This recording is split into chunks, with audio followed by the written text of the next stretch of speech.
Tage, let's move on to the Commanders versus the Bears. And I will say, at this point, I think that probably both of us agree that it is the most likely outcome that Jane Daniels is not going to play. We record this in the middle of the day on Wednesday. That can change. I do think that even if Daniels doesn't play, and even if it's outside just this matchup, these are 4 units between the Commanders offense and defense and the Bears offense and defense that I just really think it's worth talking about all of them. I think we'll start here with the Commanders offense versus the Bears defense. And the Commanders offense is really fun to watch. It is really fun to go through week after week. Even when you have Marcus Mariota back there, I think Cliff Kingsbury deserves a ton of credit. Now, there is still a lot of football left to be played on the season, but it feels like Kingsbury is more creative with his run game. I think he's combining some formation variation with really kind of core passing concepts. And then he's embracing power football, where last year I think that we talked a ton about Drew Petzing and Arizona and kind of what they were doing, being a bit ahead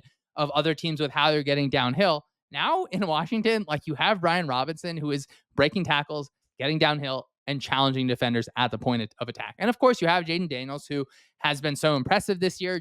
He's put out a lot of good film to answer some of the questions that I think people ended up coming up with in the pre-draft process. He wants to push that ball down the field. So it's an exciting combination where, I mean, now we're talking about all these offenses. Hey, let's run it. Let's be powerful in the run game and kind of push the ball vertical outside. But Jaden has shown kind of a good ability to get through his reads at different times. I have really, really liked that. And I think just an overachieving offensive line to this point. We're coming into the season. I did not expect this offensive line. Like, I did not expect to have many positive things to say about them. So a really fun unit so far this year. What do you have kind of as an overview for this Washington offense? I agree with so much of what you said there, where I've loved watching this Commanders offense so far this year. They rank first in everything right now. But what I think, like, the things that they do really well is like just every position group has kind of exceeded expectations, and then they've had the play calling to really tie it all together. Where you mentioned the offensive line has played better than we would have expected, preseason, and they've really just exceeded expectations there. Jaden Daniels has been phenomenal for a rookie quarterback and leads the league in not only total EPA, but even when you adjust it for supporting cast like Kevin Cole or Ben Baldwin do, he still will lead the league in EPA generated because of how well he's played this season. And then, like, you go to the skill position group where Brian Robinson is a really good running back.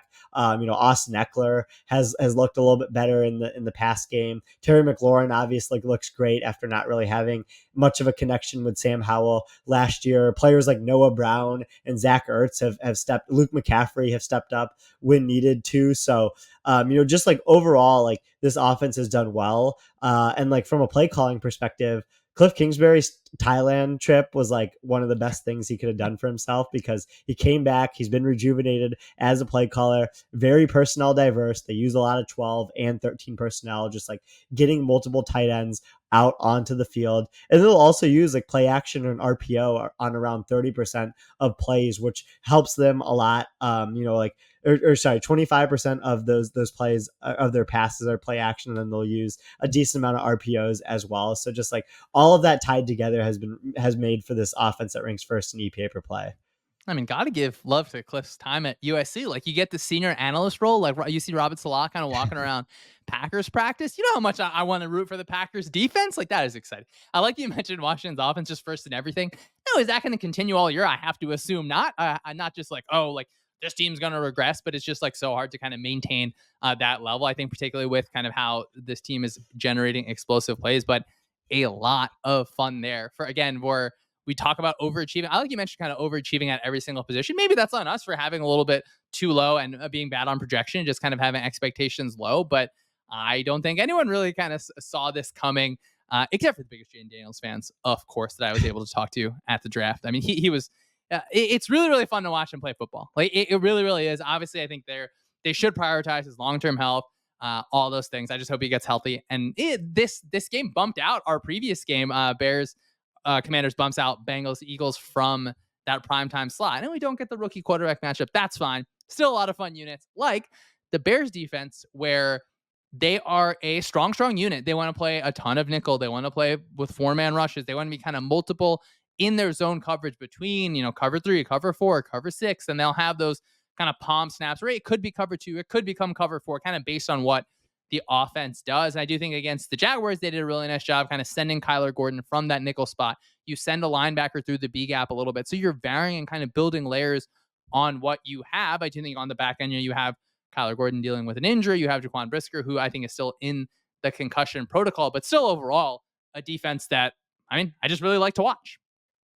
Yeah, this Bears defense, we really saw them come on the second half of last season and play really well, and it's really continued so far this year, where they rank third in EPA per play against, and they've created this run funnel for themselves where they've been the best pass defense in the league so far this year in terms of EPA allowed, but they've ranked below average when defending the run. And sometimes a run funnel isn't necessarily the worst thing because teams are choosing what is often suboptimal for them to do by running the ball against you. So I think that's kind of worked out in their favor at times. And you have two players in your secondary that are just playing really high level football right now, starting with Jalen Johnson, who's continued some of that play from last year. He's only allowed 10 receptions on 20 targets so far this year, a 31.1 passer rating when targeted. So he's been really good. Kyler Gordon has been played really well, especially in man coverage. Judah Fortgang puts out a great graph on like man coverage performance. So you have those two corners that are both playing really well. There's the weak links in Tyreek Stevenson and Jalen Jones. So we'll see if the Commanders are able to target those two in this game. But yeah, if Kyler Gordon doesn't play, that'll be a decent amount of targets that will get spread around to the other Bears corners that are not Jalen Johnson in this game. Yeah, Jalen Johnson. I mean, he's in the like stats and scheme favorite players list. Him and like Brian Branch are in the same like. Well, everyone knows that they're really good now. It's not like a secret in any sort of way. It's not like they're under talked about. But I just got to make sure that that I hit the table for those guys. I'm glad that you mentioned the run funnel thing because as you mentioned, not that you're building your whole entire defense around let's make sure that they run the ball. Like obviously defenses want to be good against the run. Obviously, if you're so bad against the run, you get that kind of Chargers problem where you just like it's just nothing that you can do when you're almost averaging or allowing more yards than like EPA through the run in a way that's really problematic. But I do like against the Jaguars, they found different ways to like add on Gordon. You add on a linebacker in their kind of run blitzes to kind of fight that. So it's like, hey, buy alignment, kind of buy everything. We are inviting the run, but we still have tools to kind of fight back in that way. So I do think that Matt Eberflus deserves credit there. Let's talk about a matchup that we like here for the offense. What are you thinking here, Tage? Yeah, so this is a little bit specific. Kind of had to dig deep to find something that the Bears defense wasn't good at, other than just like general run game stuff, which like Brian Robinson needs to have a big game, but like I think that's a given. The thing in the pass game that the Bears defense isn't good at is defending the deeper intermediate area of the field. And so like how I kind of divvy this up is 15 to 30 air yards.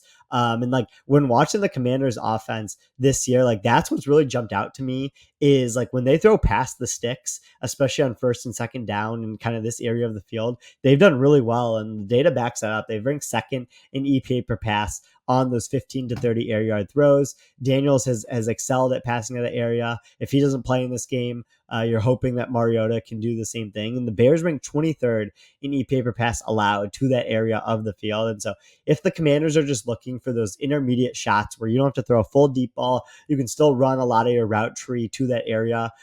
Terry McLaurin is probably like the main target to look for there. Noah Brown has the second most targets with 6 targets that have generated about 8 total EPA. And then Zach Ertz also has had a decent amount of targets with a lot of positive EPA in that 15 to 30 air yard of the field as well. I mean, hey, Mariota will throw the ball down there. Like he'll extend the play, He he'll get will. that ball kind of down there. So I do think that will be fun. As you mentioned, the Washington run game, I think that should be something that they're able to do. Obviously, maybe game script dictates it a little bit, but like I mentioned, I really like what Cliff has done from a creativity standpoint there, even with formations and kind of you're forcing the defense to make a decision like, oh, you have 2 tight ends on this side. Like, what do we do with our cornerback? Is our cornerback kind of the edge of the defense? And like you mentioned, how you split up the field, like 15 to 30 yards, the intermediate. I'm just thinking like we'll talk about the Colts very, very briefly when we get to our other segments. But like after a certain while, like it's not even deep. It's just a Richardson zone where like, I don't know, maybe it's like 50, 60 yards down the field. Who No. Stage, let's think about a positive matchup here for the Bears defense against the Commanders offense. What are we thinking? Yeah, positive matchup for the Bears defense in this game. Like there's a lot of areas where I think that they can do pretty well, but the number one area that they can really affect the game is Jalen Johnson on Terry McLaurin.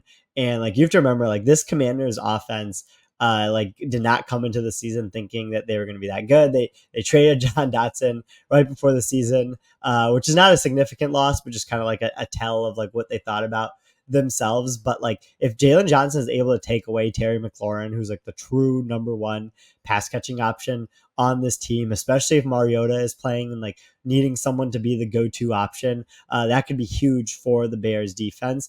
And he's definitely capable of it. Like he's been really good when targeted. He's been good when in coverage, like in terms of like separation allowed. And so like Johnson taking away McLaurin or holding them to just a couple catches throughout this game could be massive for this Bears defense.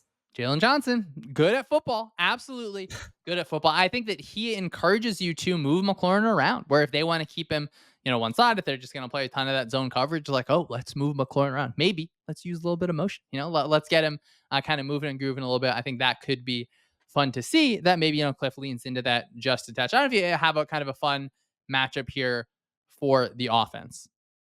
Yeah, fun matchup for the offense will be Brian Robinson. Like, think he's had such a good season running the ball so far this year, and the Bears defense can be run on.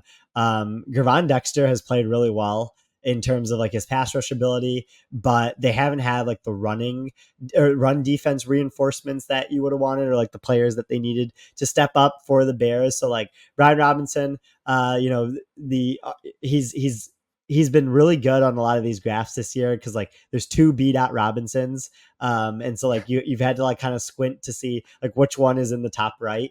And it's been Brian Robinson a lot this year. And so I think he can do pretty well against this Bears defense. Yeah, I am excited to see what Cliff has cooked up in the run game, particularly if you have Mariota in there, where obviously you're maybe not going to take as many outside vertical shots, or your pass game is going to look a little bit different. You can still find ways in the running game. Tej, let's flip it over to the Bears offense against the Commanders defense. Of course, I think we have to start to kind of talking about Caleb Williams, where he's been fun to watch for the entire season. We've seen good things on his film the entire season. Obviously, you see a lot of struggles, but really, it's always been from the start just like how much is on his plate at the line of scrimmage for a team to just throw that at a rookie. To me, that shows that the rookie is maybe not just like a maturity thing, but like he can clearly handle it, right? Like a lot of quarterbacks have a lot Mm-hmm. on their plate, but for Caleb to kind of go through things and get better at it every week, that is a really, really positive sign. I think that shows his understanding of the offense. And we see him just like we kind of saw him do everything in college, and now he's translating it where we get to see it on an NFL field where his pocket avoidance and just like his superpowers there, he gets to show that in a game. He gets better on those deep ball, those accurate throws down the field, and then he gets better on the quick game against the Jaguars. So it just feels like, hey, they're building things kind of throughout that. It's so fun. It's like hard to watch the film and really look at it and just be super negative because there's so many things that are encouraging when you take into mind, like, all right, well, this was kind of what we saw in his college tape. Now we're kind of seeing it at the pro level too. It's just like, it's so easy to be really, really excited about Caleb Williams. Yeah, and you mentioned it early on where you talked about how he was handling a lot of things at the line of scrimmage and how that's a lot to put on a rookie quarterback. But like the development curve for him to be able to improve as quickly as he has from what we saw against the Titans and Texans early in the season to what we've seen these past couple of weeks from him has been very impressive. And so just like on the entire season level, the Bears offense ranks 18th in EPA per play, 18th in EPA per pass, which is like not particularly impressive on face value. But since week 4, they rank 4th in EPA per play, 5th in success rate. They have played easy defenses, which is like the main talking point right now, but it's not like the Commanders defense is particularly challenging. So we might see that continue in this game. And like, there just has been a lot of improvement on this offense for sure, where Caleb Williams has gotten better, DeAndre Swift has gotten better. You could argue that Shane Waldron has fixed some of the play calling issues from earlier in the season, and so like there should definitely be excitement around this Bears offense going forward just because of all of that. Yeah, and like you mentioned, you're not playing the best teams in the league. I mean, I can't wait for the Minnesota games. Like you get to see if you can pass the Brian Flores test, where Flores is going to get him a bunch of times there. But I do think for rookies, it's for me a lot of times it's more about like, all right, well, kind of like what are the fundamentals of your play here? Like, what are you showing as opposed to like, because I'm not saying oh like the Bears are going to go win the Super Bowl like the season for them and really the Commanders is so much about like, all right, well, what is the rookie quarterback showing? Are they developing in the right direction? And here it just feels like they absolutely are. Let's look at the Commanders defense here, where not the most talented unit in the league. It's a Dan Quinn defense. They're going to close the middle of the field. They're going to play a man coverage. You've gotten some decent play from Mike Sanderstrill, from Frankie Louvu, from even Bobby Wagner, Dorrance Armstrong, my guy, working hard. I think Dorrance Armstrong is out for the season though, if I remember correctly. So an unfortunate situation there where they've had a bunch of injuries piling up. What are some of the kind of fundamental numbers you have for the Commanders defense? Yeah, I mean, this Commanders defense, again, like very low expectations entering the year, and they've kind of stayed around like where you'd expect them to. 25th in EPA per play allowed, below average against both the run and the pass. They've created a run funnel. Like teams really like running on them for whatever reason. Like and like you mentioned, like they do have individual contributors that can make a difference, but just like as a whole, they just haven't played well overall because like the state of their cornerback room, the state of their interior defensive line. So just like a lot of work for this Commanders defense going forward, just because of all that. Yeah, sorry. Jonathan Allen is who he's out for the season with a torn pec, but Dorrance Armstrong, he did miss a game with injury. So it's just always tough when you have, all those injuries just piling on up for not the most talented unit in the league. What do you think here's a positive matchup for the Bears offense against the Commanders defense? The thing that's really impressed me about Caleb Williams this year is how well he's throwing over the middle of the field. And the Bears rank sixth in EPA per pass when throwing over the middle of the field. The Commanders rank last, when defending middle of the field passes. And so, like, Caleb really likes to target Keenan Allen, Rome Odunze, and DJ Moore over the middle of the field. DJ Moore has been the most efficient with his targets. Keenan Allen's also been pretty efficient with those. Rome Odunze hasn't been that efficient, but you're hoping that comes around. So like those are the obvious ones. Cole Kmet is also a name to watch when Caleb Williams looks to throw over the middle of the field. And so they have multiple options that can all beat you over the middle of the field, and they've done really well against it so far this year.